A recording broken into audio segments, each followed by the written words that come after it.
Story की शुरुआत होती है जब हमारा प्रोटैगनिस्ट काई एक बंधी हुई लड़की को देखता है और सोचता है कि ये डीमन है या एंजल। लड़की उसे मदद मांगती है पर काई को यकीन नहीं होता कि वो एक इंसान से मदद मांग रही है। इंसान और दूसरी जातियों के बीच में एक फियर्स वॉर चल रहा है। इस लड़की को लगता है कि उसे कुछ पता नहीं और काई को गुस्सा आता है क्योंकि कोई भी याद नहीं रखता है कि असली दुनिया कैसी है। फ्लैशबैक में काई को दिखाया जाता है जब वो अपना रोज़ का काम कर रहा होता है, एक ग्रेवयार्ड को मॉनिटर कर रहा होता है। उसके दोस्तों को जल्दी करने के लिए कहता है पर काई इस काम को बहुत सीरियसली लेता है। इस दुनिया में 5 डिस्ट्रिक्ट रेसेस हैं। डीमंस जो माइटी मैजिकल पावर्स के विल्डर्स हैं, सेलेस्टियल्स जो डेमी ह्यूमंस हैं जैसे कि एंजल्स और एल्व्स, स्पिरिट जो ऐसे क्रिएचर्स हैं जो स्पेशल टाइप्स की बॉडीज पोसेस करते हैं जैसे कि गोस्ट। फिर हैं मिथिकल बीस्ट जो क्लोजर फियर्स मॉन्स्टर हैं जैसे कि ड्रैगन्स। और फिर इंसान। एक वॉर 5 रेसेस के बीच में चली थी और ये बहुत ज़रूरी है कि फिर से एक ग्रेट वॉर ना हो। काई अर्जा फेडरेशन का मेंबर है और उनका काम है ग्रेवयार्ड को ऑब्जर्व करना जहां डीमंस को सील किया गया है। काई हर रोज़ 300 सेकंड के लिए ग्रेवयार्ड ऑब्जर्व करता है और चेक करता है कि सब कुछ नॉर्मल है और डीमंस ठीक से सील है कि नहीं। काई का कोवर्कर असुरा नहीं समझ सकता कि काई अपने काम को इतना सीरियसली क्यों लेता है, पर साकी पॉइंट आउट करती है कि ये उनके लिए अच्छा है क्योंकि उन्हें आराम करने का टाइम मिलता है। एक डीमन पिछले 100 साल से सील नहीं निकला है पर काई अपने कोवर्स को याद दिलाता है कि यह उनका काम है। दुनिया में 4 ग्रेवयार्ड्स हैं और काई बताता है कि वहाँ के लोग भी अपने काम को उतनी ही सीरियसली लेते हैं। अगर एक डीमन सील से निकल जाए तो एक बड़ी कैटास्ट्रोफे हो सकती है। उसके दोस्तों को लगता है कि उसे रिलैक्स करना चाहिए पर काई अपना गार्ड नहीं गिरने देना चाहता और डिक्लेयर करता है कि ग्रेवयार्ड को देखना उसकी ड्यूटी है। थोड़ी देर बाद हम देखते हैं कि काई कुछ ट्रेनिंग कर रहा है पर उसे वार्न किया जाता है कि एक लो रैंक्ड सोल्जर्स के लिए मिथिकल बीस्ट का यूज़ करना ट्रेनिंग के लिए बहुत डेंजरस है। काई फिर भी लड़ता है पर उसकी अटैक्स काम नहीं करते। साकी को चिंता होती है तो होलोग्राम डीएक्टिवेट कर दिया जाता है और वो चाहती है कि काई अपने आप को इतना पुश ना करें। काई सोचता है कि अगर वो सब कुछ रिस्क ना करे तो ट्रेनिंग का क्या फ़ायदा। साकी एक्चुअली उसकी डिटर्मिनेशन को एडमायर करती है और सोचती है कि अगर वो ग्रेट वॉर के टाइम पे जिंदा होता तो उसका नाम हिस्ट्री बुक्स में होता, काई प्रोफेट सिड जैसा होता। पर काई सोचता है कि वो 4 हीरोज़ जैसे सिड के अगेंस्ट नहीं जीत सकता। साकी हर हीरो के बारे में बताती है, हर एक रेस से, और सोचती है कि अगर वो अब भी जिंदा होते तो क्या होता। थैंकफुली प्रॉफिट सिड उन्हें शाइनिंग स्वॉर्ड से एक हराने में कामयाब रहा जो उसे एक गॉड सोलाका ने दी थी। काफ़ी एविडेंसेस हैं कि 4 हीरोज़ एग्जिस्ट करते थे पर प्रॉफिट सिड के बारे में कोई प्रूफ नहीं है, कोई पिक्चर्स या वीडियोस नहीं है। साकी सब्जेक्ट चेंज करते हैं क्योंकि उनका दोस्त जीन प्रमोट हो रहा है और वो सेलिब्रेट करना चाहती हैं। जीन सिर्फ 17 साल में हेडक्वार्टर ट्रांसफ़र हो गया और वो सबसे यंगेस्ट पर्सन है हिस्ट्री में। जीन इलीट में सबसे इलीट है तो उन्हें उसके लिए बोकोट से ज़्यादा कुछ देना होगा जैसे आसूर ने सजेस्ट किया था। तभी काई को जीन का एक मैसेज मिलता है और आसूर उसे ज़ोर से पढ़ता है। जीन काई से मिलना चाहती है पर वो चाहती है कि साकी और असुरा को इस बारे में ना पता चले। काई कोशिश करता है कि वो कवर अप कर सके और कहता है कि मैसेज जीन का नहीं है, पर देर हो चुकी होती है और आसूर सोचता है कि काई का जीन के साथ कोई सीक्रेट रिलेशनशिप है। दोस्त और इन्फॉर्मेशन निकालने की कोशिश करते हैं पर काई बस भाग जाता है। अगले सुबह काई जीन से मिलता है और वो खुश होता है कि वो टाइम पे आई है क्योंकि वो अक्सर लेट होती है।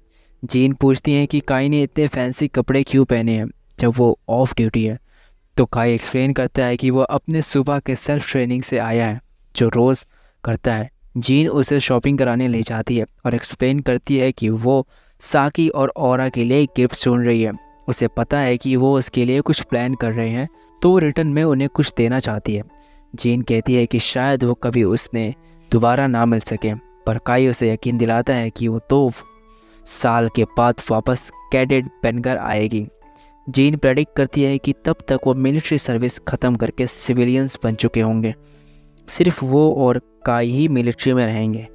काई उसे एग्री करता है पर वो देख सकता है कि जीन अपसेट है। काई जानता है कि क्या गलत है और और उसे कहता है कि चिंता ना करें, क्योंकि वो यकीन है कि वो अपने फादर को ऊर्जा हेडक्वार्टर्स के चीफ हैं को सरपास कर लेगी। दोनों दिन का मज़ा लेते हैं, पर काई ज़्यादा ध्यान नहीं देता कि जीन क्या शॉपिंग कर रही है, क्योंकि वो अपने लिए कुछ ढूंढ रहा है।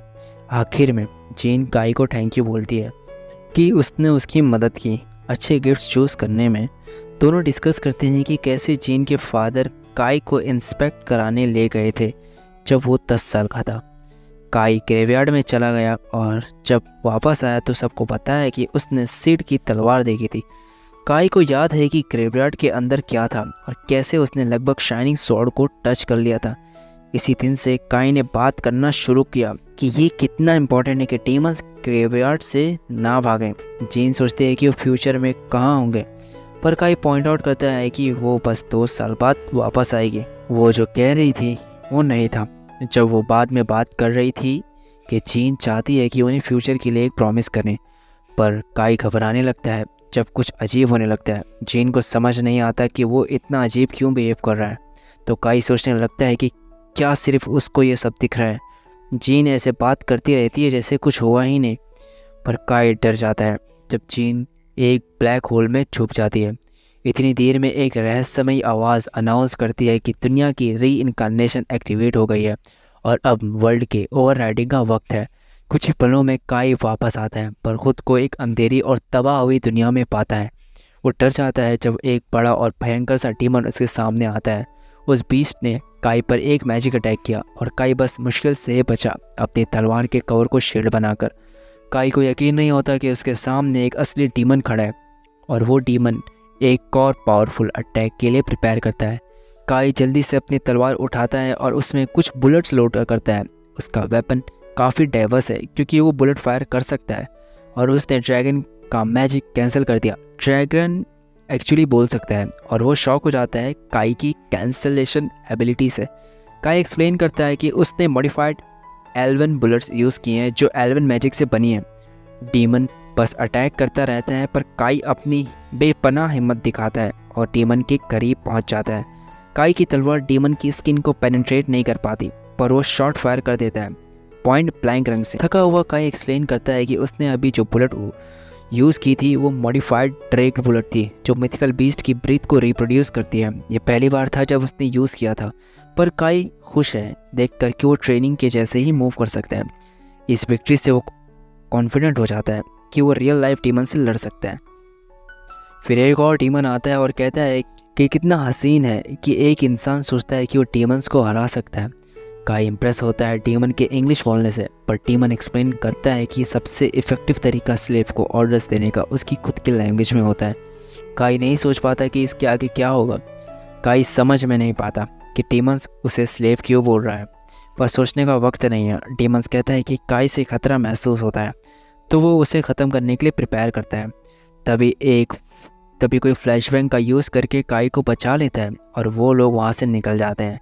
ये लड़की अपने ग्रुप को बताती है कि द वेंडरर को सिक्योर कर लिया गया है और उसे जाना है काई कहाँ से है। काई शॉक हो जाता है देखकर कि ये लड़की साकी है, पर उसे कोई आइडिया नहीं है कि वो कैसा उसका नाम जानता है। काई उसे याद दिलाता है कि वो दोनों दोस्त हैं, पर साकी कहती है कि उसने उसे कभी पहले नहीं देखा और ना ही औरा ने। काई समझ नहीं पाता कि वो लोग उसे क्यों नहीं याद कर रहे हैं, तो वो उन्हें याद दिलाता है कि वो एक ही एजेंसी से हैं। उन्हें समझ नहीं आता कि वो क्या कह रहा है और वो समझाते हैं कि वो बस रेजिस्टेंस के सोल्जर्स हैं। अब काई कंफ्यूज हो जाता है, तो साकी कहती है कि वो ह्यूमन रेबल आर्मी के साथ है। ये सुनकर काई और कंफ्यूज हो जाता है, तो वो पूछता है कि उससे इस दुनिया के बारे में सब कुछ बताओ, और साकी अज्यूम करते हैं कि वो बस डीमन से लड़कर घबरा गया होगा और उसे चीज़ें याद नहीं रही होंगी, तो उसकी मदद करने के लिए कोशिश करते हैं और वो याद कर ले। वो समझाते हैं कि 5 जातियों की एक महायुद्ध हुई थी और मानवता हार गई थी।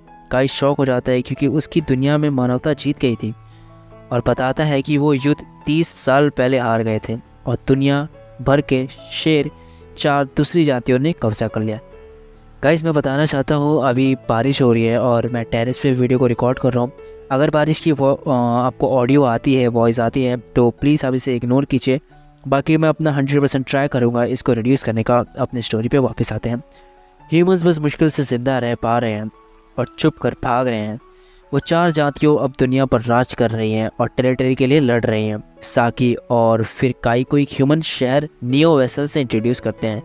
एक ग्रुप ऑफ ह्यूमंस ने एक अंडरग्राउंड स्पेस जो अभी अभी ठीक ठाक था उसे रीमॉडल करके एक अंडरग्राउंड सिटी बना दिया। रेजिस्टेंस वहाँ रहने वालों को 4 जातियों से लड़कर प्रोटेक्ट कर रही है। काई सोचता है कि ह्यूमंस युद्ध क्यों आ, पर ये ऑरा और साकी के लिए ऑब्वियस है। वो इस पॉइंट पर जो पावरफुल डीमन अभी काई ने देखा था को दिखाते हैं और समझाते हैं कि वो ह्यूमंस पर ग्रुप में अटैक करते हैं और ह्यूमंस का उन्हें हराना मुश्किल है। सिर्फ ये ही नहीं, पर हर एक जाति का एक पावरफुल बॉस है जिसे वो हीरो कहते हैं। ये हीरोज़ बहुत ही पावरफुल लोग हैं। ये सब सुनकर काई को काफ़ी जाना पहचाना लगता है, तो वो सोचता है कि प्रॉफिट सिड जो मानवता का सेवियर था उसका क्या हुआ। काई शॉक हो जाता है सुन करके उन्होंने प्रॉफिट सिड के बारे में कभी सुना ही नहीं। तो वो समझाता है कि प्रॉफिट सिड इंसान का हीरो था जो 4 जातियों को हराया। सूरा करेक्टली पॉइंट आउट करता है कि अगर उनके पास ऐसा कोई होता तो वो लोग अंडरग्राउंड ऐसे नहीं रहते होते। दुनिया भर में कई ह्यूमन सिटीज़ हैं, हर एक में रेजिस्टेंस ग्रुप्स हैं और उन्हें मेन कोर ओवरसी करती है। रेजिस्टेंस का कमांडर वो है जिसने काई को लोगों की जान बचाई है। काई अपनी आंखों पर यकीन नहीं कर पाता जब ये शख्स जीन निकलती है, खासकर इसलिए क्योंकि सब सोचते हैं कि वो एक लड़का है। आसूरा और साकी काई को कमांडर से मिलवाते हैं और समझाते हैं कि उसकी मेमोरी थोड़ी फॉगी है। जीन जानना चाहती है, पर काई ये सब बर्दाश्त नहीं कर पाता और उसे रोक लेता है। वो जीन को याद दिलाने की कोशिश करता है कि वो कौन है और कुछ ही पल पहले वो दोनों शॉपिंग कर रहे थे। जीन को ऑफकोर्स समझ नहीं आता कि वो क्या कह रहा है और सोचती है कि शायद उसने किसी और के साथ उसे कंफ्यूज कर दिया है।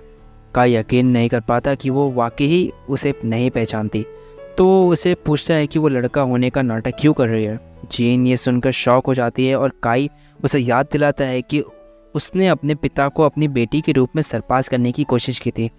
एक सोल्जर फैलोन उसे रोक देता है और जीन डिसाइड करती है कि वहाँ से निकल जाए। काई के नए दोस्त उसकी चिंता करते हैं और कहते हैं कि उसे रेस्ट करना चाहिए।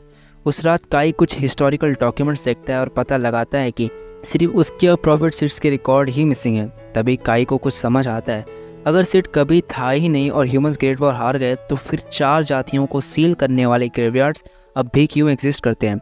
अगली सुबह काई असूरा से ग्रेवयार्ड्स के बारे में पूछता है, पर उसने कभी उनके बारे में सुना ही नहीं। आसूरा काई को कार बोरो करने देता है जो साकी को पसंद नहीं आता, पर आसूरा कहता है कि वो बस एक रिफ्लेक्स था।